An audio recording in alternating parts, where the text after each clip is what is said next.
మిత్రులారా, నేను మీ జర్నలిస్ట్ సూరన్న. మన మధ్యలో ఎంఏ సలీం సిర్పూర్ నియోజకవర్గ బీఆర్ఎస్ కోఆర్డినేటర్ గారు ఈరోజు మనతో మాట ముచ్చటి కార్యక్రమం చేయబోతున్నాడు. అతి త్వరలో సిర్పూర్లో ఒక డిబేట్ కార్యక్రమం చేస్తాం మిత్రులారా. బీఆర్ఎస్ నుండి, బీజేపీ నుండి, కాంగ్రెస్ నుండి, అనేక పార్టీల నుండి, సిపిఎం నుండి కూడా బహుముఖ మేధావులను సైతం జతపరిచేసి అడుగు కడుగు అనే ఒక ప్రోగ్రాం చేస్తాం. దాంట్లో ఖచ్చితంగా మీరు సమాధానం చెప్పండి. ఈరోజు అయితే ముఖ్యంగా మన ఎంఏ సలీం గారిని ఒక ఇంటర్వ్యూ చేయబోతున్నాం. ఈ వీడియో స్కిప్ కాకుండా వినండి. స్కిప్ కాకుండా వింటేనే మీకు లోతైన విషయాలు తెలుస్తాయి. మనం ఇన్స్టాలో రీల్స్ చూస్తాం, ఫేస్బుక్లో పోస్టులు, వాట్సాప్లో సందేశాలు వింటాం. అవన్నీ పక్కన పెట్టండి కొంచెం సేపు. దయచేసి ఒక సబ్జెక్ట్ నేర్చుకోవడానికి ప్రయత్నం చేయండి.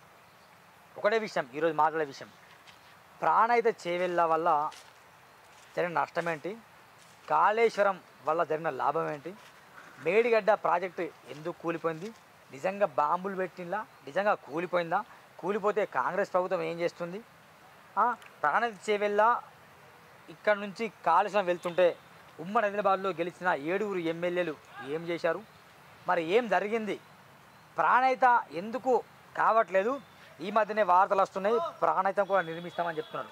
మరి ఏది వాస్తవం ఏది అవాస్తవం, దాని హిస్టరీ ఏంటి అనేది మనం చర్చిద్దాం. అన్న నమస్కారం అన్న, వెల్కమ్ టు సూరన్న టీవీ. సూరన్నగా మిమ్మల్ని రెండోసారి కూడా నేను ఇంటర్వ్యూ చేస్తున్నా. ఈరోజు ఉస్మానియా క్యాంపస్లో ఉన్నాం. లెట్స్ చెప్పండి అన్న, వాట్ ఇస్ చాలా థ్యాంక్స్ అన్న. సూరన్న గారికి నమస్కారం. మళ్ళీ వాళ్ళ రాష్ట్ర సూరన్న టీవీ ఛానల్కి ప్రేక్షకులకు కూడా ధన్యవాదాలు నమస్కారం చెప్తూ మాట్లాడడం జరుగుతుంది. ఈరోజు మనం ఉస్మానియా యూనివర్సిటీ చూస్తున్నామంటే ఇక్కడ వచ్చి ఇంటర్వ్యూ చేస్తామంటే మన సూరన్న గారి ఇచ్చిన అవకాశానికి చాలా ధన్యవాదాలు చెప్తూ ఆయన అడిగే ప్రశ్నలకి సమాధానం ఖచ్చితంగా చెప్తానని తెలిపారు. ముఖ్యంగా దాదాపు ఉమ్మడి ఆదిలాబాద్ జిల్లాలో ప్రాణహిత చేవెళ్ళ అయితే కనీసం 2 లక్షల ఎకరాలకు నీళ్లు పారేది, వాస్తవమా కాదా? అయితే ప్రాణహిత చేవెళ్ళని కాదని కాళేశ్వరం కట్టడానికి ప్రధాన కారణం ఏంటి? ఒకసారి కెమెరా ముందు మీరు నిజాలు చెప్పండి అన్న. మన తెలంగాణ రాష్ట్ర ప్రజలకి, మన సిర్పూర్ నియోజకవర్గ ప్రజలకి, మన ఆదిలాబాద్ డిస్టిక్, ఉమ్మడి డిస్టిక్ ప్రజలకి మన ఖచ్చితంగా వినది ఏంటిదంటే, మనకు ప్రాణహిత చేవెళ్ళ ప్రాజెక్టు అసాధ్యమని ఆ రోజు కూడా నేను చెప్పాను. కొన్ని టీవీలలో, ప్రెస్ మీట్లో కూడా మన స్టేట్మెంట్స్ కూడా వచ్చినాయి. మెయిన్ కారణం ఏంటిదంటే, మనకు ఫస్ట్ ముందుకెళ్తాం, కొంచెం ముందుకెళ్ళి ఆ తర్వాత మళ్ళీ చెప్తాయింది. ఏదైతే మన కేసీఆర్ గారు పోరాడి తెచ్చిన తెలంగాణకి మన రాష్ట్రంలో రైతుల కోసం ఎనలేని కృషి చేస్తానని ఆయన కళ ఉండే రైతులకి. ఫస్ట్ ఆయన ఏదైతే సీఎంగా అయిన తర్వాత 40,000 కోట్ల రూపాయలు పెంచి 1,00,000 కోట్లకి అయిన తర్వాత ఆ 40,000 కోట్లలో 37,000 కోట్ల రూపాయలతోటి ఈ మన 37,000 కోట్ల రూపాయలతోటి 46,536 చెరువులు కుంటలు మరమ్మతులు చేసి ఈ రైతుల రాష్ట్రానికి మొత్తం నీళ్ళు ఇవ్వాలని కోరడం జరిగింది. ఆ రకంగా అయింది. ఆ తర్వాత ఇది అంతా సరిపోదు, ఎందుకంటే మన తెలంగాణలో 2,40,00,000 ఎకరాలు, 2,40,00,000 ఎకరాలలో 1,35,00,000 ఎకరాలకి ఏమో పంట పొలాలకు ఉన్నది, 1,05,00,000 ఎకరాలేమో ఈ మన మున్సిపాలిటీ ఇళ్ళకి వస్తుంది, సిటీకి వస్తాయి, ఎలక్ట్రిసిటీకి వస్తుంది, ట్రైన్ లైన్స్కి వస్తాయి, రైల్వే స్టేషన్కి వస్తాయి, మున్సిపాలిటీకి వస్తాయి, గుట్టలకు పోతాయి. ఇవన్నీ పోగా 1,05,00,000 ఇళ్ళ పోతాయి, 1,35,00,000 ఏమో ఎకరాలకు వస్తాయి. ఆ ఎకరాలకి అంటే అప్పుడు మనకు ఉమ్మడి రాష్ట్రం ఉన్నప్పుడు 8 నుంచి 10 లక్షల ఎకరాలకి పంట సాగుతుండే. మరి ఏ రకంగా చేస్తామని ఈ రకంగా పంట పొలాలకి కుంట మన చెరువుల కుంటాల మరమ్మతులు చేయగలిగారు 46,536. ఆ తర్వాత ప్రాణహిత చేవెళ్ళ ప్రాజెక్ట్ ఏదైతే మన కాంగ్రెస్ ప్రభుత్వం అప్పట్లో 2008లో చేసి అక్కడ ఆపడం జరిగిందో, మళ్ళీ దానికి మొదలు పెడతారని మన కేసీఆర్ గారు అనుకున్నారు. 16లో మన హరీష్ రావు గారు ముందు అక్కడ వెళ్ళడం జరిగింది మహారాష్ట్రలో. అప్పుడు ఆయన వెళ్తే అక్కడ పర్మిషన్, అక్కడ ఎలక్షన్ జరుగుతుండే, ఆయనకి చెప్పడం ఏం జరిగిందంటే, ఇప్పుడే మనం ఎలక్షన్ జరుగుతుంది కదా, మన తర్వాత వచ్చి మాట్లాడచ్చు అంటే మన హరీష్ రావు గారు రావడం జరిగింది. ఆ తర్వాత 16లో మన కేసీఆర్ గారు వెళ్ళి అక్కడ ఆయన జన్మదినం రోజు ఏదైతే ఫిబ్రవరి 17 రోజు ఏదైతే జన్మదినం ఉండే ఆ రోజు అక్కడ వెళ్ళడం జరిగింది. అప్పుడు మనకు విద్యాసాగర్ రావు కూడా అక్కడ గవర్నర్ ఉండే, ఆయన కూడా తెలంగాణ మీద అవగాహన ఉండే. మళ్ళా ఫడ్నవీస్ అక్కడ సీఎం గారు ఉండే, అక్కడ ముస్లిం ఆయన ఇరిగేషన్ మినిస్టర్ కూడా ఉండే. వాళ్ళ ద్వారా ఆయన మన కేసీఆర్ గారు అక్కడ మీట్ అయ్యి మాట్లాడడం జరిగింది. మరి ఇది మన ప్రాణహిత చావ్లా ప్రాజెక్టు పర్మిషన్ మనకు 152 ఉంటే 148 ఇస్తారని వాళ్ళు అనడం జరిగింది. ఎందుకంటే ఒకవేళ 152 ఉంటే అక్కడ ఊర్లు మునుగుతే వాళ్ళ మహారాష్ట్ర వాళ్ళే అద్దు, అక్కడ ప్రజలు మాకు వ్యతిరేకత అవుతారు. 148 ఉంటేనే మీరు తీసుకోండి, లేకపోతే లేదన్నది కూడా అన్నారు. మళ్ళీ 165 టీఎంసీల నీళ్ళు ఉంటే 102 టీఎంసీల నీళ్ళే దొరుకుతాయి. మళ్ళీ అల్లాకెళ్ళి 63 టీఎంసీల నీళ్ళు పై రాష్ట్రాలకు పోతాయి. 102 టీఎంసీల నీళ్ళేమో మన తెలంగాణకు వస్తాయి. ఆ రకంగా ఒప్పందం ఉంటే తీసుకోండి, లేదంటే సరే అని కేసీఆర్ సారు తేవడం జరిగింది. ఆ తర్వాత అక్కడ పరిశీలించిన తర్వాత ఫైనల్ ఏమొచ్చిందంటే అక్కడ ఏం తెలియదంటే ఎన్డిఎస్ఏ సిడబ్ల్యూసి అంటే national dam safety authorities and centre water commission departs వాళ్ళు మన కేసీఆర్ గారికి ఏం చెప్పడం జరిగింది అంటే, సార్ ఇక్కడ మనకు బ్యారేజ్లు కట్టలేం, మళ్ళీ అక్కడ మనకు గ్రావిటీ ద్వారా కూడా నీళ్లు రావు. ఆ తర్వాత మనకు మిడ్ మేనర్ డ్యామ్ ఏదైతే ఉన్నదో అక్కడ గుట్టలు మనకు మైన్స్ అవి ఉన్నాయి కాబట్టి అక్కడ నుంచి మనం కాలువలు కూడా పోవు, పైప్ లైన్ కూడా తవ్వలేరు, నీళ్ళు కూడా అవతల పోలేదు. అందుకని ఇది ఫెయిల్. ఒకవేళ పాస్ అయినా కూడా 102 టీఎంసీ నీళ్ళలా అక్కడ 44 టీఎంసీలే మనం తీయగలుగుతాం. అది లిఫ్టిగేషన్ తోటి. ఆ లిఫ్టిగేషన్ ఇక్కడ ఒకటి అవుతుంది, సంటలో ఒకటి అవుతుంది, మళ్ళీ తర్వాత అక్కడ ఒకటి అవుతుంది, 3 లిఫ్టిగేషన్ అవుతారు. మళ్ళీ టీఎంసీ నీళ్ళు కూడా 444 టీఎంసీలు రావడం జరుగుతుంది. ఆ 44 టీఎంసీలు దేనికి సరిపోవు. 12 నుంచి 14 టీఎంసీ నీళ్ళేమో గోదావరి ఖనికి పోతాయి ఫ్యాక్టరీకి. ఆ తర్వాత 25-30 టీఎంసీలు నీళ్ళు ఏవైతే ఉంటాయో మన హైదరాబాద్ సిటీకి అవుతాయి.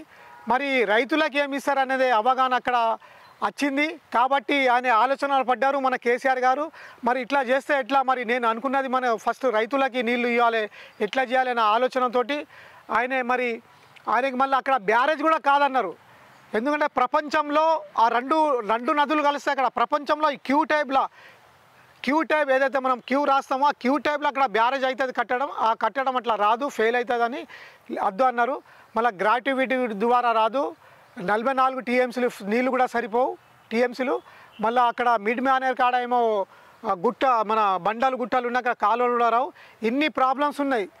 ఇన్ని వచ్చినా కూడా మన ఇన్ని లక్షల ఎకరాల పంటకు మనం ఇవ్వలేమని తేల్చడంతో అవగాహనకి వచ్చి మళ్ళీ కేసీఆర్ గారు మళ్ళీ కాళేశ్వరంకి మన సదరించి మళ్ళీ అక్కడ చూడడం జరిగింది.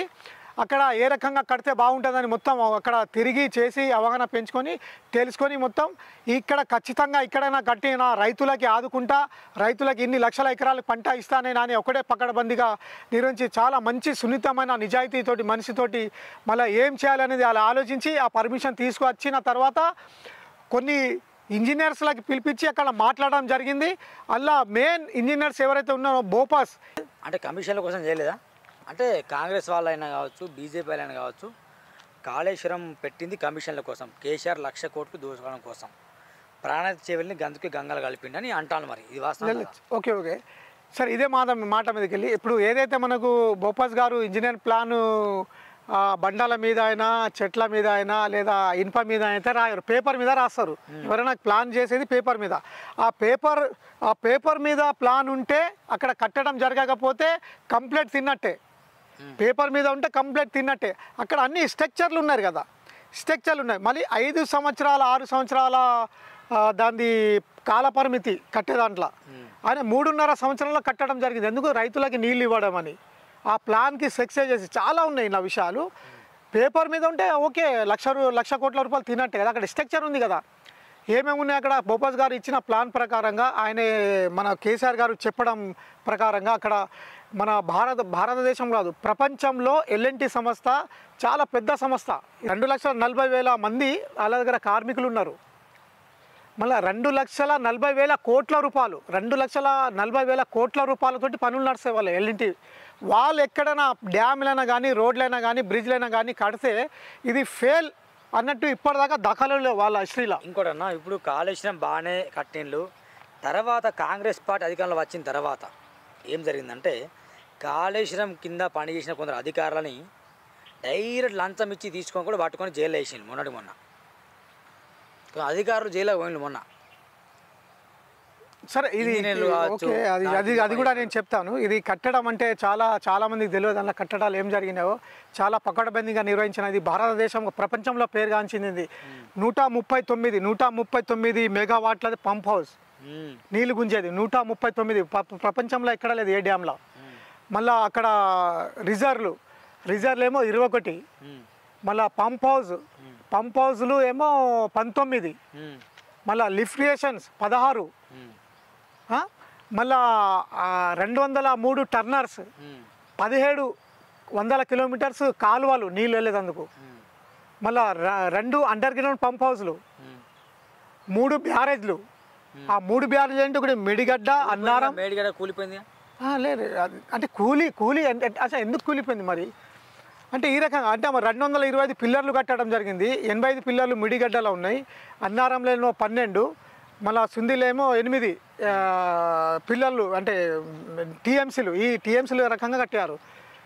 మొత్తం 225 పిల్లర్లు మన కట్టడం జరిగింది. కానీ ఇప్పుడు కూలిందని అంటున్నారు. కూలిందని అంటే మరి ఇదే మన కాంగ్రెస్ ప్రభుత్వం 1957లో కడం ప్రాజెక్టు ఇనాగ్రేషన్ చేసిన 10 రోజులకే కూలిపోయింది. 10 టీఎంసీలు అది. అయితే 25 టీఎంసీల నీళ్ళు వచ్చింది. 5 నుంచి 1000 మంది చనిపోయారు అక్కడ. మొత్తమే కూలిపోయింది. మరి దానికి ఎవరంటారు సమాధానం? మరి మన బీఆర్ఎస్ వాళ్ళకి కూడా తెలుసోలేదో మరి ఈ క్వశ్చన్. మీరు కూడా బీఆర్ఎస్ మన నాయకులు మీరు చెప్పండి వాళ్ళకి ఇది ఈ రకంగా అయిందని. మీ అంత వాళ్ళు లేదు, మీ అంత సబ్జెక్ట్ అనే వాళ్ళు లేదు, అందుకే చెప్తలేడు వాళ్ళు. కాదు, మన కడం ప్రాజెక్టు సప్త నదులు 500 నుంచి 1000 మంది చనిపోయారు. మొత్తం డిస్పోజల్, మొత్తం డ్యామ్ మొత్తం కొట్టుకుపోయింది. అంటే సప్త నదులు ఉన్నాయి మన కడం ప్రాజెక్టు పైన. 7 నదులు ఉన్నాయి. సప్త నదులు అంటే సప్త నదులు అంటే 7 నదులు నీళ్ళు వస్తుంది ఆ డ్యామ్కి. 10 టీఎంసీలో కట్టిండ్రు. చాలా తప్పు కట్టిండ్రు. మళ్ళీ ఇది ఎంత టీఎంసీ కాళేశ్వరం? 281 టీఎంసీల. చాలా మందికి టీఎంసీ అంటే తెలియదు, చెప్పండి సార్. టీఎంసీ నేను చెప్పాను కదా, ఇంత చాలాసార్లు చెప్పాను. టీఎంసీ అంటే టీ అంటే 1000, ఎం అంటే మిలియన్, ఈ సి అంటే ఏమో క్యూబిక్ ఫీట్. ఈ క్యూబిక్ ఫీట్ అనేది మెయిన్. ఒక్క టీఎంసీలో గన్ని వాటర్ ఉంటుందా? అంటే ఒక క్యూబిక్ అంటే 28 లీటర్ల నీళ్ళకి ఒక క్యూబిక్ అవుతుంది. 13,000 క్యూబిక్ ఫీట్లకి ఒక క్యూసిక్ అవుతుంది. 11,500 క్యూసిక్ నీళ్ళకి ఒక టీఎంసీ అవుతుంది. టీఎంసీలో ఉన్నటువంటి నీళ్లు 28,161,68,46,600 లీటర్స్. ఇంకోసారి చెప్పండి. 28,161,68,46,600 లీటర్స్ కెపాసిటీ ఒక టీఎంసీల నీళ్లు. ఈ రకంగా ఇరిగేషన్ డిపార్ట్ అయినా కానీ ఇంజనీర్స్లను కానీ వాళ్ళకి తెలిసి ఉండాలి. ఇది మన కాంగ్రెస్ నాయకులైతే అసంభవం, ఇది తెలివై. మీరు తప్పుగా అనుకోవద్దు, కానీ తెలిసే చెప్పండి. మరి నేను ఎట్లా అయితే నేచురల్గా ఉన్నాను అట్లా చెప్పండి. తెలిస్తే తెలియదు. ఇరిగేషన్ డిపార్టు కాళేశ్వరం గురించి కూడా తెలియదు.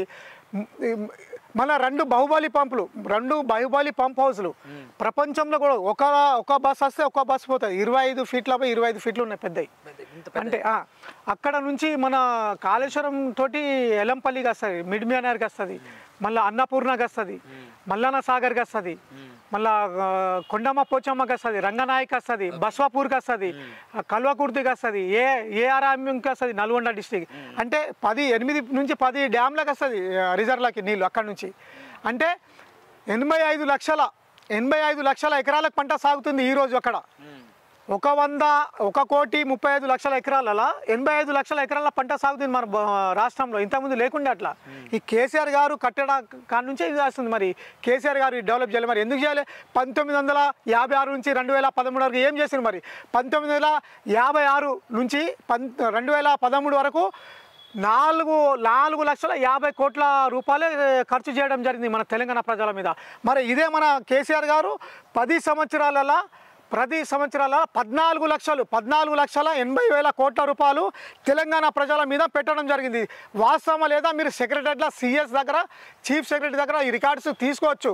అందులో అన్ని బర్థంగా రాసి ఉంటాయి. ఇవి ఖచ్చితంగా నేను అంటున్నా, కాంగ్రెస్ ప్రభుత్వంకి అంటున్నా, ప్రజలకు కూడా అంటున్నా. మీరు అందుకే కేసీఆర్ గారి బీఆర్ఎస్ పార్టీకి ముగ్గు చూపి వచ్చే స్థానికులు కూడా ఓట్లేసి గెలిపించి మళ్ళీ అధికారం ఇస్తే దీనికి రెట్టింపు చేసి మళ్ళీ 1,35,00,000 ఎకరాల పంట కరెక్ట్ చేసి మళ్ళీ ఇంకోటి మన ఐటీ మినిస్టర్ మన కేసీఆర్ గారైనా కానీ కేటీఆర్ గారైనా మన భారతదేశ చరిత్రలో అయినా కానీ మన రాష్ట్ర చరిత్రలో అయినా కానీ ఆయన 10 సంవత్సరాల కాలంలో 1,65,000 ఉద్యోగాలు అవకాశాలు ఇచ్చారు. గవర్నమెంట్లో 1,65,000 ఉద్యోగాలు ఇచ్చారు. గవర్నమెంట్లో ఇచ్చారు. గవర్నమెంట్లో యువతులకి 1,65,000 ఉద్యోగాలు కల్పించారు. మళ్ళీ 5,50,000 ఉద్యోగాలు యువతులకి ఐటీ రంగంలో సాఫ్ట్వేర్ ఇంజనీర్లుగా వాళ్ళకి కల్పించారు. మన రాష్ట్రంలో 24,000 కంపెనీలు పెట్టి 17 లక్షల మందికి కూడా ఉద్యోగాలు అవకాశాలు ఇవ్వడం జరిగింది. అంటే టోటల్ ఎంత 24 లక్షల మందికి ఉద్యోగ అవకాశాలు ఇచ్చారు. భారతదేశం రాష్ట్రం ప్రపంచంలో ఎక్కడ జరిగినటువంటి గిన్నిస్ రికార్డ్స్ ఇవి. ఖచ్చితంగా రికార్డ్స్ ఉంటాయి ఇక్కడ, మన సెక్రటరీ కాడ ఉంటాయి, తెలుసుకోవచ్చు. ఎవరైనా కాంగ్రెస్ వాళ్ళైనా కానీ రాష్ట్ర ప్రజలైనా ఎవరైనా తెలుసుకోవచ్చు ఖచ్చితంగా. ఇవి మొత్తానికి కాంగ్రెస్లో అంటే ప్రాణహిత చివరిలో మొత్తం అంగాలు కలిసినట్టేనా? మరి ప్రాణహిత గంగా కలిసినట్టు అంటే అది మనకు ఇక్కడ అసలు ప్రాబ్లమ్స్ ఉన్నాయి. ఏం ప్రాబ్లమ్స్ ఉన్నాయంటే మనకు అది కడతామనే మనకు హరీష్ రావు గారు అక్కడ పర్మిషన్ కోసం వెళ్ళారు. అప్పుడు అక్కడ ఎలక్షన్ జరుగుతుంటే అక్కడ ఫెట్నవాజ్ గారు మన సీఎం గారు ఉండే, మళ్ళా ముస్లిం ఆయన ఇరిగేషన్ మినిస్టర్ ఉండే, మన గవర్నర్ కూడా మన విద్యాసాగర్ రావు గారు ఉండే. మరి ఆయనకి ఎలక్షన్ తర్వాత రమ్మంటే హరీష్ రావు గారు వెనకకి వచ్చేసారు. మళ్ళీ కేసీఆర్ గారు 16ల జన్మదినం రోజు జరుపుకొని మన మహారాష్ట్రకి వెళ్ళడం జరిగింది. ఎందుకంటే అక్కడ ప్లేస్మెంట్ ఏంటంటే మనకు విద్యాసాగర్ రావు కూడా గవర్నర్ ఉండే, ఫెట్నవాజ్ సీఎం, ముస్లిం ఆయన మళ్ళా ఎడ్యుకేషన్ మినిస్టర్, వాళ్ళతోటి మీట్ అయి మాట్లాడి ఈ రకంగా మనకు 165 టీఎంసీలు 152 ఎత్తు పర్మిషన్ నీళ్ళది టీఎంసీలది కట్టడం కోసం. అయితే వాళ్ళు 148 మీటర్లు ఎత్తుగా పర్మిషన్ ఇస్తారన్నారు. 102 ఏమో టీఎంసీ నీళ్ళు వాడేది ఇస్తారన్నారు. 63 టీఎంసీల నీళ్ళేమో అటు పై రాష్ట్రాలకు పోగా 165లో పై రాష్ట్రాలకు పోగా 102 టీఎంసీలు మనకు వస్తుండే. అయితే సరే అని సార్ కూడా ఇక ఏం మాట్లాడతామని ఆయన తెచ్చుకున్నారు పర్మిషన్. ఆ సార్ దగ్గర ఉన్నది తీసుకున్నారు, వచ్చారు. అది ఇచ్చినా కూడా ఎందుకంటే ఆయన అన్నారు, ఒకవేళ నేను 152 పర్మిషన్ ఇచ్చినా 165 నీళ్ళు ఇచ్చినా కూడా నాకు ఇక్కడ ప్రజలు నాకు వ్యతిరేకవుతారు, నేను దానికోసం ఇక్కడ ఎమ్మెల్యే గెలిచి ఇప్పుడు సీఎం అయినా అని ఆయన అన్నారు. ఇప్పుడు ఒక ప్రశ్న ఏంటంటే కాళేశ్వరం ఎన్ని కోట్ల పర్యటన ఇప్పుడు కడితే ఎంత అవుతుంది? ఇప్పుడు కడితే 2.5 లక్షల కోట్ల రూపాయలు. ఇప్పుడు ఎంత కట్టిండ్రు? 94,000 కోట్లు. 1,00,000 కోట్ల అవినీతి అంటారు. మరి 1,00,000 కోట్ల రూపాయలు అవినీతి ఎట్లా అంటారు? 1,00,000 కోట్ల రూపాయలు అక్కడ లేనేలేవు కదా. ఇది ప్లాన్ స్ట్రక్చర్ ఉంది కదా, అన్ని కట్టడాలు జరిగినాయి కదా. కానీ అది ఏం ప్రాబ్లమ్స్ వచ్చినాయని చెప్పలే కదా అక్కడి నుంచి. మన అంటే అక్కడ టీఎంసీ నీళ్ళు ఉంటాయి కదా మనకు, అది 102 టీఎంసీల నీళ్ళు మనకు పర్మిషన్ ఇచ్చినా కూడా మనకు 44 టీఎంసీలు వస్తాయి అవి. అది కూడా లిఫ్టిగేషన్ ద్వారా తీసుకోవాలి ప్రాణహిత అక్కడ. మళ్ళా గ్రాట్యుటీ ఉండదు, రిజర్వ్ కూడా ఉండదు అక్కడ. లిఫ్టిగేషన్ ఎక్కడైతే ఉన్నదో, ఎందుకంటే 152 టీఎంసీలు ఇట్లా ఉన్నాయి కాలువలు కట్టినాయి. 148 టీఎంసీ మన హైట్ ఏమో దొరికింది పర్మిషన్.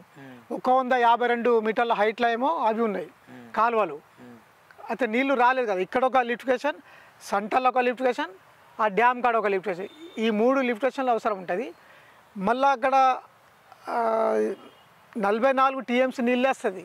ఆ 44 టీఎంసీలు నీళ్ళు ఏమో 14 ఏమో ఎన్టీపీసీకి పోతాయి 14 టీఎంసీలు, 30 టీఎంసీలు ఏమో హైదరాబాద్కి పోతుంది.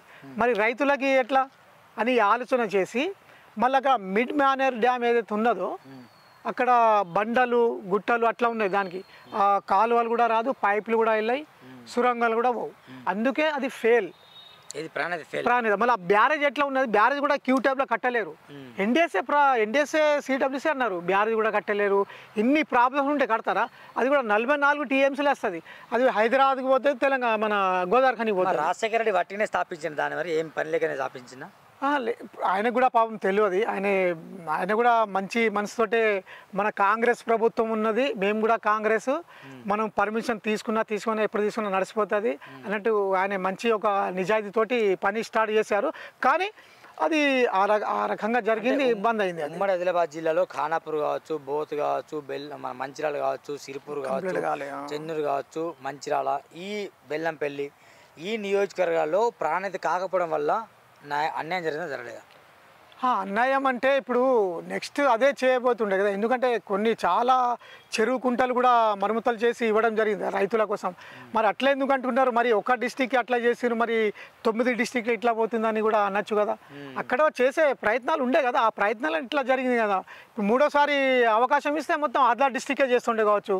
ఎన్ని అంటే అన్ని డ్యామ్లు, ఇక్కడ ఉన్న డ్యామ్లకి ఇప్పుడు నీళ్లు సరిగ్గా వస్తలేదు, మరమ్మతులు చేయలేకపోతున్నాం. మరి ఇదే కాంగ్రెస్ ప్రభుత్వం.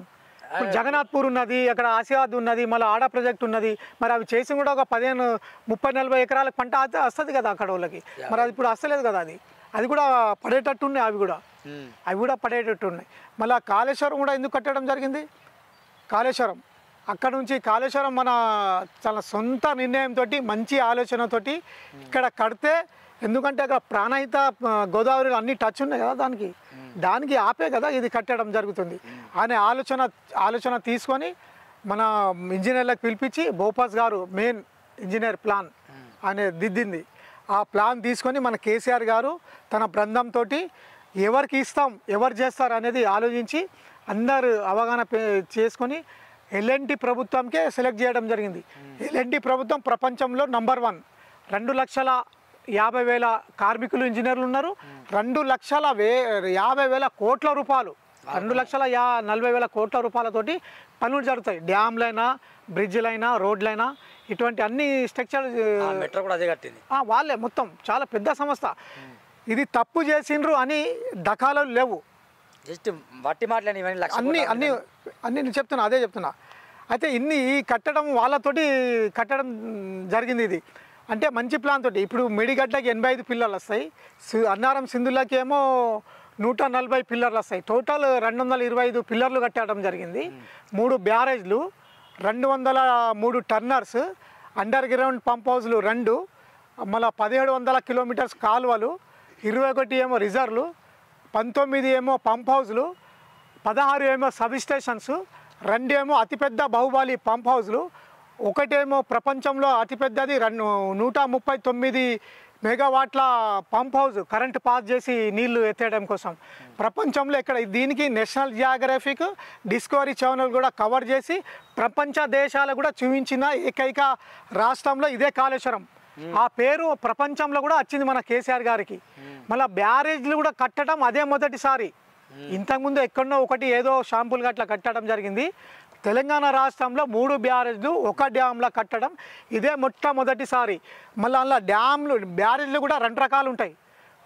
స్టోరేజ్ బ్యారేజ్ ఒకటి ఉంటుంది, మళ్ళీ సప్లై చేసే బ్యారేజ్ కూడా ఒకటి ఉంటుంది, తీసుకొని నీళ్లు బయటికి వచ్చేది. అది 2 నుంచి 3 టీఎంసీలు ఉంటాయి. ఇలా మనం 10, 15, 20, 8, 10 ఎంతైనా స్టోర్ చేయొచ్చు ఇటువంటి బ్యారేజ్లలో. ఇది పక్కడబందిగా చేసి నిరూపించారు, సక్సెస్ అయింది. అది ఏ రకంగా అయింది, ఏ కారణంగా అయింది, ఈ ప్రజలకి ఇది మన ఎన్డీఏ ప్రభుత్వమైనా కానీ. ఇంకొకటి 8 నుంచి 12 లక్షల ఎకరాల పంట సాగుతుంటే ఈరోజు మన ఈ కాలుష్యం కట్టిన తర్వాత 85 లక్షల ఎకరాల పంట సాగుతుంది. మళ్ళీ 2,40,00,000 ఎకరాల పంట ఉంటే భూమి ఉంటే అందులో 1,35,00,000 ఎకరాల పంట దీనికి వస్తుంది.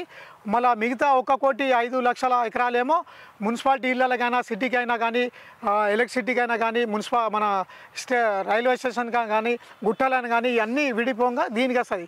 ఇప్పుడు 50 లక్షల ఎకరాల పంట నీళ్ళు ఇస్తే సరిపోతుంది. మళ్ళీ నెక్స్ట్ ప్రజలు ఆదరిస్తే తప్పకుండా ఆదరిస్తానని నేను అనుకుంటున్నాను. ఎందుకంటే ఇంత చేసినది అన్నీ చెప్తున్నాను. మళ్ళీ ఇంకోటి 50 లక్షల ఎకరాల పంట సాగితే మొత్తం టోటల్ 1,35,00,000 మొత్తం పంటలు అవుతాయి. ఇది ఖచ్చితంగా మన ప్రభుత్వం ఇవ్వగలుగుతుందని ఇప్పటివరకు మరి కాంగ్రెస్ ప్రభుత్వం ఏం చేస్తే 2 సంవత్సరాలు అవుతుంది, ఇప్పటిదాకా ఏం చేయలేదు. మరి ఇంకొకటి మన మన కేసీఆర్ గారు మన కేటీఆర్ గారు కలిపి మన 1,65,000 ఉద్యోగాలు మన గవర్నమెంట్ ఉద్యోగాలు కూడా యువతలకు ఇవ్వడం జరిగింది. 5.5 లక్షల ఉద్యోగాలు కూడా ఐటీ రంగంలో ఇవ్వడం జరిగింది. తెలంగాణ రాష్ట్రంలో 24,000 కేటీఆర్ అన్ని ఉద్యోగాలు ఇచ్చిందా? 24,000 మనకు కంపెనీలు పెట్టి అలా కూడా 17 లక్షల యువకులకి ఉద్యోగాలు ఇవ్వడం జరిగింది. అంటే 24 లక్షల ఎకరాలు 24 లక్షల ఉద్యోగాలు ఇచ్చారు మన రాష్ట్రంలో 10 సంవత్సరాల్లో. భారతదేశంలో ప్రపంచంలో కూడా ఇది గిన్నిస్ రికార్డ్. 24 లక్షల ఉద్యోగాలు ఎవరికి ఇవ్వలే. ఇది అన్ని రికార్డ్స్ ఉంటాయి, గిన్నిస్ రికార్డ్స్ ఉంటాయి. ఫామ్ హౌస్లు కట్టుకోలేదా? ఫామ్ హౌస్లు అంటే ఒకప్పుడు 20 సంవత్సరాల కిందట ఎర్రవల్లి ఏదైతే ఏరియా ఉన్నదో చాలా తక్కువ రేట్ అది. అప్పుడు తక్కువ రేట్లు అవి అన్నీ. వాళ్ళు బిజినెస్లు కూడా ఉండే కదా వాళ్ళకి అన్నీ. ఇప్పుడు కేసీఆర్ సార్ కూడా అప్పటి నుంచి 83 నుంచి ఎమ్మెల్యే కూడా ఉన్నారు. సరే, ఇప్పుడు ఒక్కటే నిమిషం, మన కేసీఆర్ గారు ప్రయాణం ఎక్కడి నుంచి ఆపి మళ్ళీ చెప్తాను, ఒక్క నిమిషం. 1954 ఫిబ్రవరి 17 రోజున మన మెదక్ డిస్టిక్ చింతామడుగులా జన్మించారు. వాళ్ళ అమ్మగారు పేరు రాఘవరావు గారు, వెంకటమ్మ గారు వాళ్ళ అమ్మగారు. 1969లో ఏమో పెళ్ళి శోభమ్మ గారితో అయింది. 1976 జూలై 24 రోజు మన కేటీఆర్ గారు పుట్టడం జరిగింది. మళ్ళా 1978 మార్చి 13 మన కవితా మేడం గారు పుట్టడం జరిగింది. మళ్ళా సంజయ్ గాంధీ అప్పుడు ఆయన ఢిల్లీలో తిరుగుతుండే అప్పుడు కాంగ్రెస్లో. ఆయన చనిపోయిన తర్వాత ఎన్టీ రామారావు పార్టీ పెట్టిన తర్వాత అప్పుడు ఎంఏ లెక్చర్ పొలిటికల్ కూడా చేశారు ఆయన. మన మన సిద్దిపేటలో కానీ హైదరాబాద్లో కానీ. ఆ తర్వాత పొలిటికల్లో కూడా 1983లో ఎమ్మెల్యే గెలిపెట్టి మొట్టమొదటిసారిగా ఓడిపోయారు 887 ఓట్లతోటి. రెండోసారి 16,000 వాళ్ళు గెలిచి అనంత మదన్ మోహన్ ఆయన ఫస్ట్ ఓడిపోయింది ఆయన మీద. మళ్ళీ మహేందర్ రెడ్డి మీద ఏమో రెండోసారి 1987లో ఏమో మహేందర్ రెడ్డి పైన 16,156 ఓట్లతోటి గెలుపొందారు.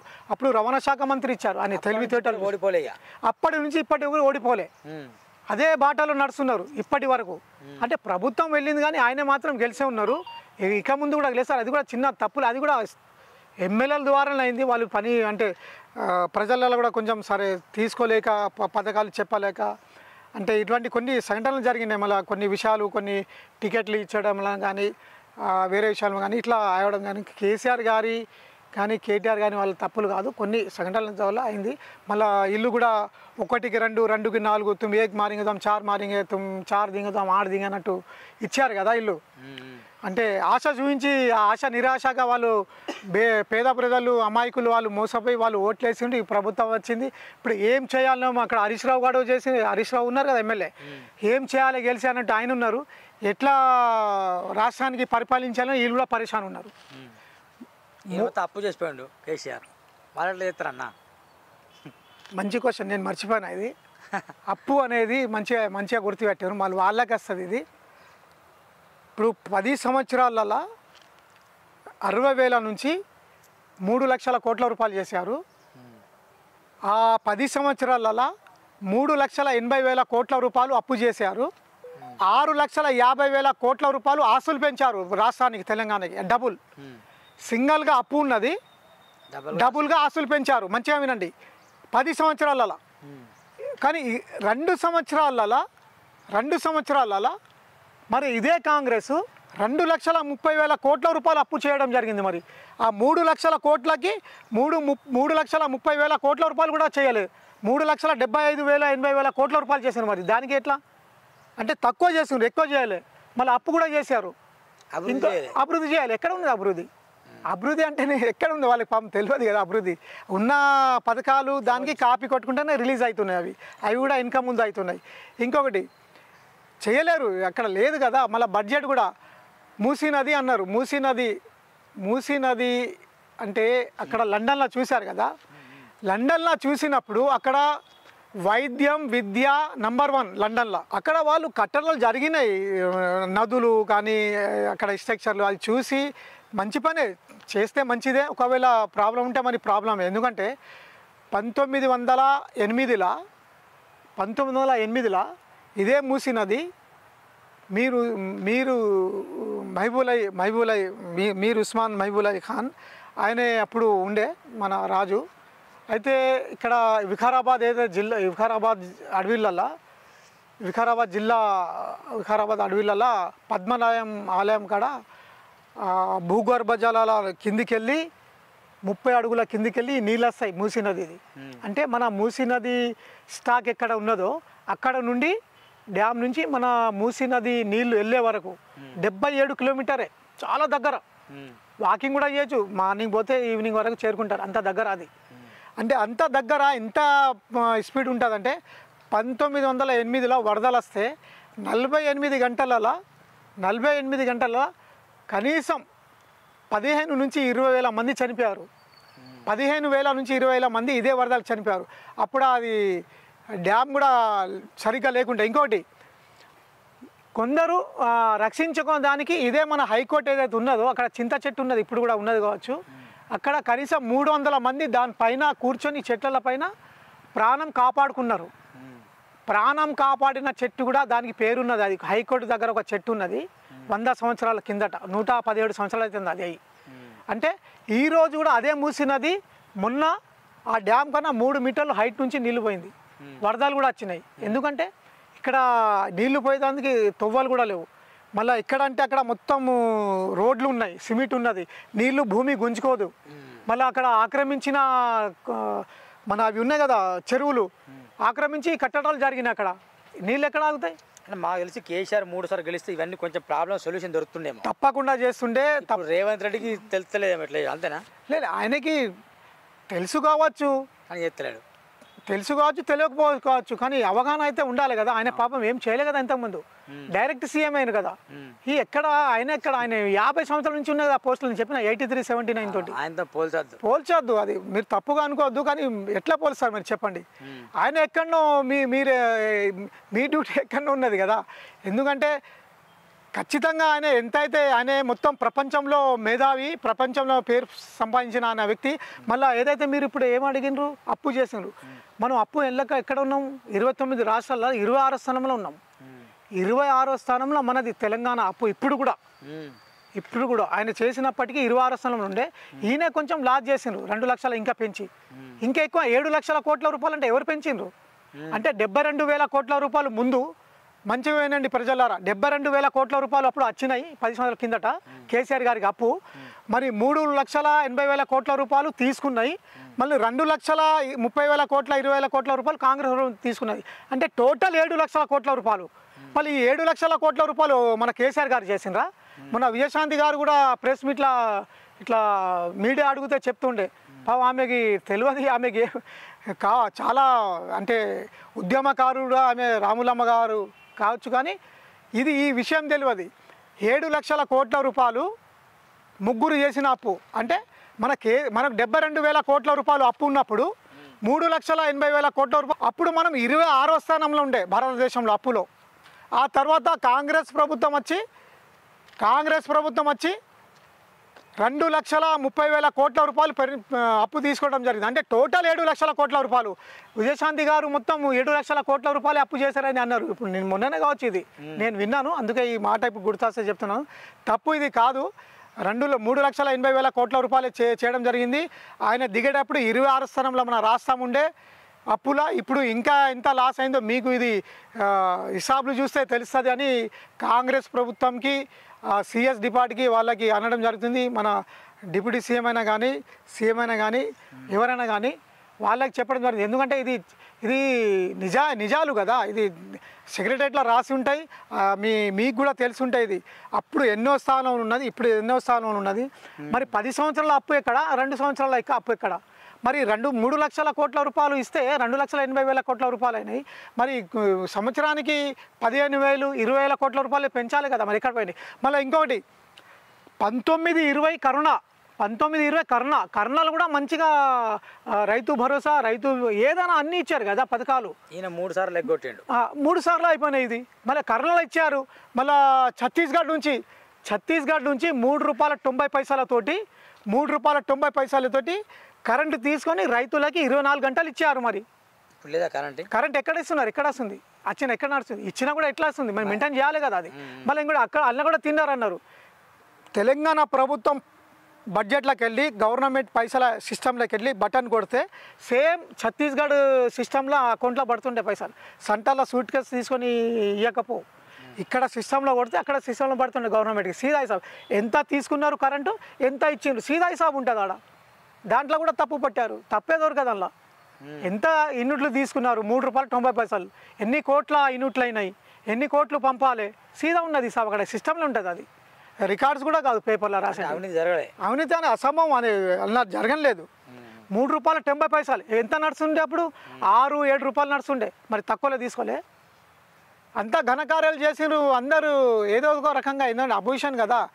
ఇప్పుడైనా ఆయనకి గౌరవించండి, సన్మానించండి, ఆయనకి మంచి మాటలు చెప్పి. ఎందుకంటే చాలా పెద్ద మనిషి ఆయన, ఒక తెలంగాణ ఫాదర్, తెలంగాణ పోరాడి తెచ్చిన వ్యక్తి. ఆయన సక్రమంగా నిర్వహించారని ఈ వీడు మన సూరన్న టీవీ ఛానల్ ద్వారా తెలపడం జరుగుతుంది.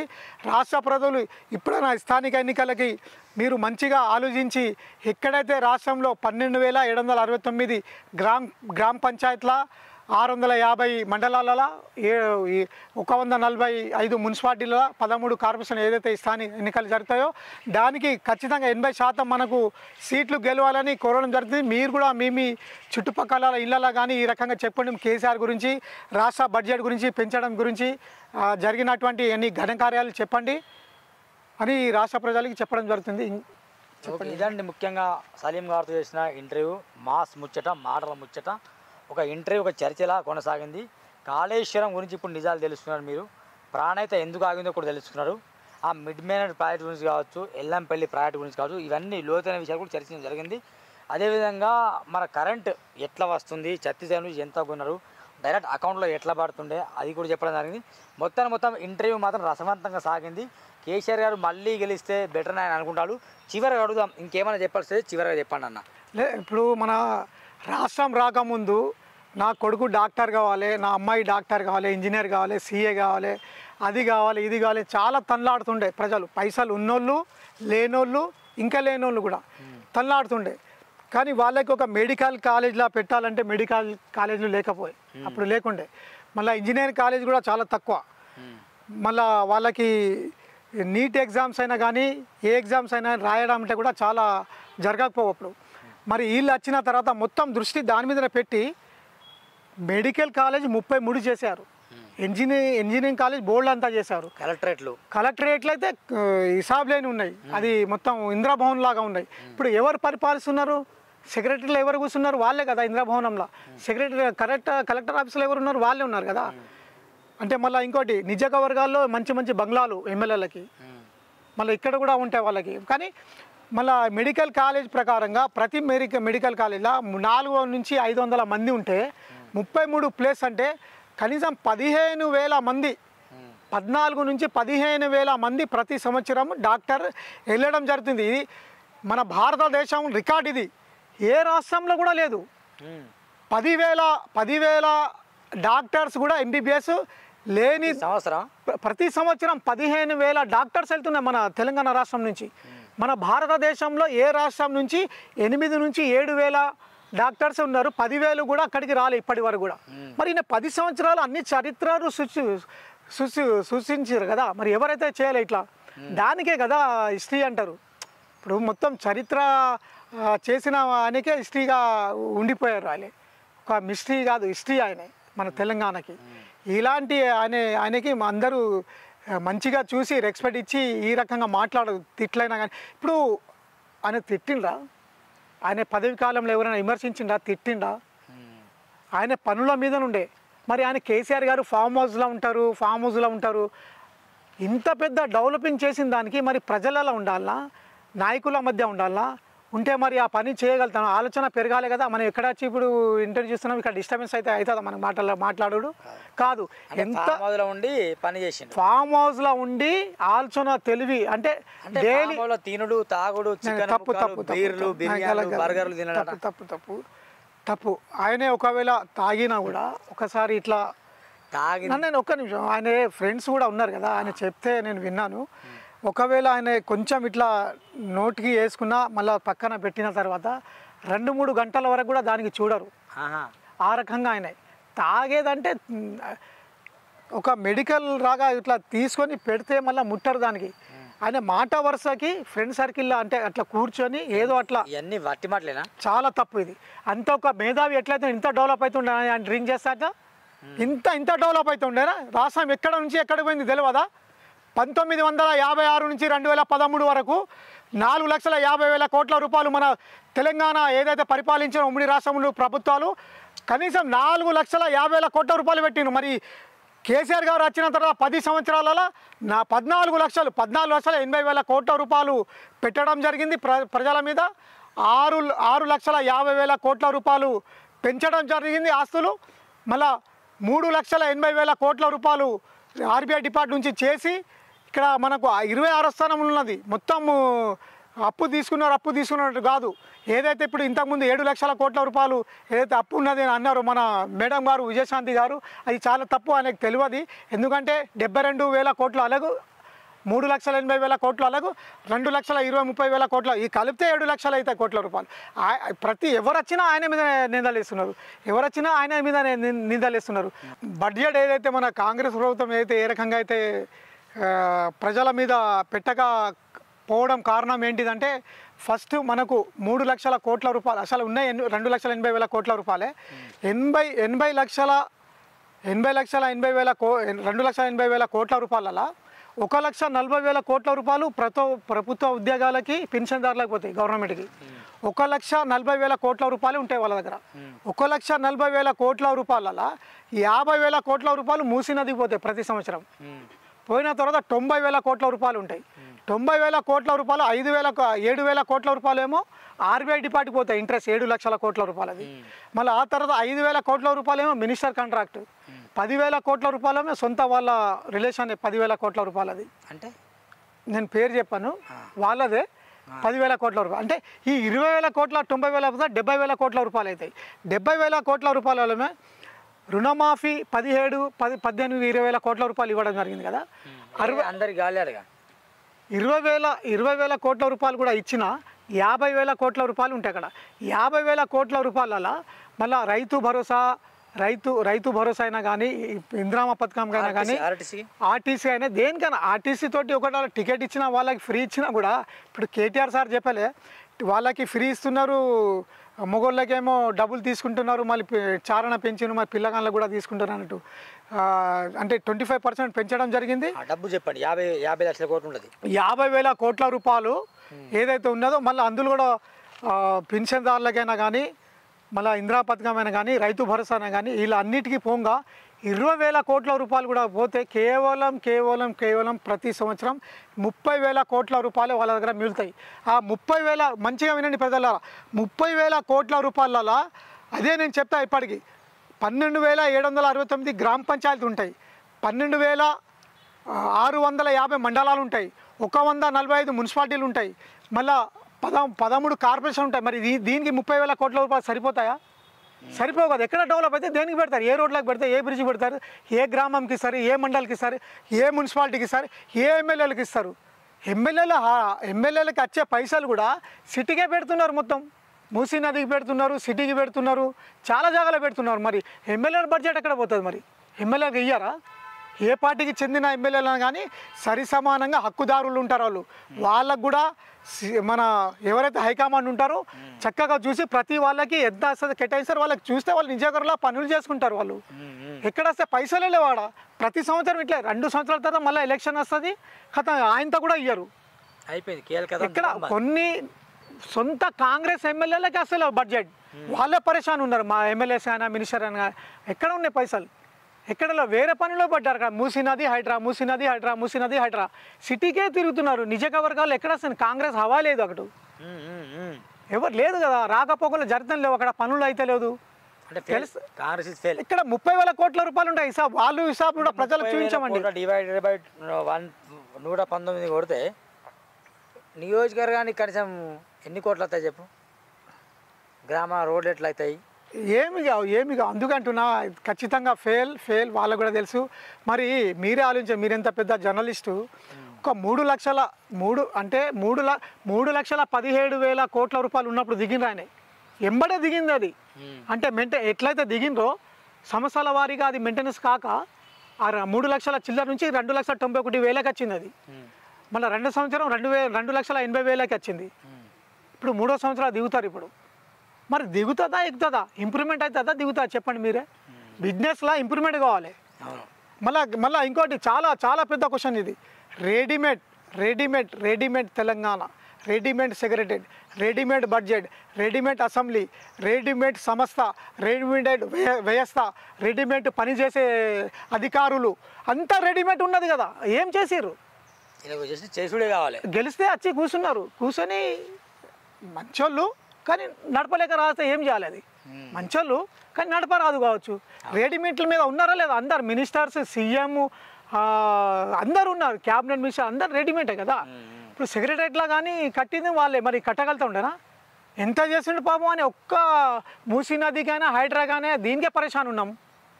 ఈ మెట్రో 42 ఇదే హైదరాబాద్ సిటీలో 42 ఫ్లైఓవర్ బ్రిడ్జ్లు కట్టడం జరిగింది. ఇదే జూబ్లీ హిల్స్లో నడిచే కాడ ఒక షేక్పేట్ కాడ కూడా ఫ్లైఓవర్ బ్రిడ్జ్ కట్టడం జరిగింది. మరి ప్రశాంతత ఇచ్చారు 10 సంవత్సరాలు. గొడవలు కాక, మళ్ళా కిడ్నాప్లు కాక, లూట్ మాఫీ కాక, మర్డర్లు కాక, మళ్ళా ధర్నాలు కాక అన్ని విధంగా చూసుకున్నారు. ప్రశాంతత ఉంది కదా మహిళలకైనా జెంట్స్లకైనా దేనికైనా. అది లేదు కదా ఇప్పుడు. మొన్ననే ఇక్కడ కొట్లాటలు అవుతుంది కదా, ఇప్పటికీ అదే జరుగుతుంది. మూసీ నది ఇప్పుడు పెట్టాలని కూడా లేకుండే, ఇది కూడా పెట్టాలని లేకుండే. కానీ ఆ రోజు నేను చెప్పేది మర్చిపోయినా. మూసీ నది ఎంతైతే ఘోరం ఉంటుందో ఇట్లానే ఈ వరదలు వస్తే తెలుస్తుంది. 1908లో ఎట్లయితే వచ్చిందో వరద, మళ్ళీ వరద వస్తే తెలుస్తుంది. అందుకే ఇక ఆ సార్కే తెలుసు ఈ ఎప్పుడైతుంది ఏంటిది. 1,50,000 కోట్ల రూపాయలు అది. ఆ 1,50,000 కోట్ల రూపాయలు దానికి మన నిజ గౌరవాలకు పెడితే సింగపూర్ లాగా అవుతుండే మొత్తం నిజ గౌరవాలు. ఇది ఖచ్చితం.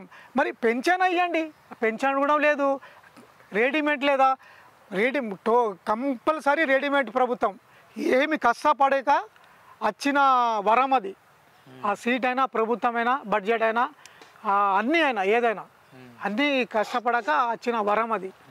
ఒకవేళ కేసీఆర్ గారి ప్రభుత్వం రాక ఈ కాంగ్రెస్ ప్రభుత్వం ఉంటే ఇట్లా చేయగలుగుతుండేనా ఈ డెవలపింగ్ ఈ లెవెల్లో?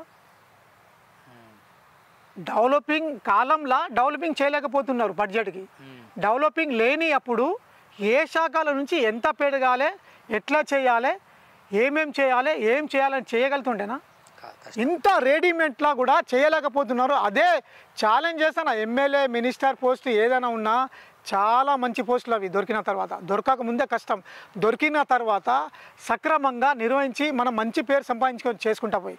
మన కేసీఆర్ గారు చేసిన అన్నీ చేశారు, కొన్ని ఉండే అది మీరు చేయలేకపోతున్నారు. బడ్జెట్కి పెంచలే దించుతున్నారు, డెవలప్ కూడా లేదు. చాలా తప్పు, చాలా మీరు వరం వచ్చినట్టు వచ్చేసినాయి అవి మీ అందరికీ జాబ్లు. దీనికైనా ఎప్పుడైనా బడ్జెట్ పెంచుకుంటా వెళ్ళండి. కనీసం మీరు దిగేటప్పుడు 3,50,000 కోట్ల రూపాయలు చేస్తేనే అందరికీ అవగాహన ఉన్నట్టు అవుతుంది, మీరు పరిపాలించినట్టు అవుతారు. ఆ బడ్జెట్కి ఏమో ప్రజలలో పెట్టినట్టు అవుతారు. లేకపోతే మళ్ళీ తీస్తే మరి మీ అంతా ఫెయిల్ ప్రభుత్వం ఏది లేదన్నట్టు నేను చెప్పడం జరుగుతుంది. ప్రజలకి చూడండి, బడ్జెట్కి చూడండి, అన్ని విధంగా చూడాలని కోరడం జరుగుతుంది. ముఖ్యంగా ఫైర్ అవుతున్నాడు అన్న. ముఖ్యంగా కేసీఆర్ గురించి మాట్లాడడంలో దిట్టయ్యా ఏం మాట్లాడినా మాట్లాడుతుంటారు. ఇది జరిగిన interview. Thank you very much. Bye bye.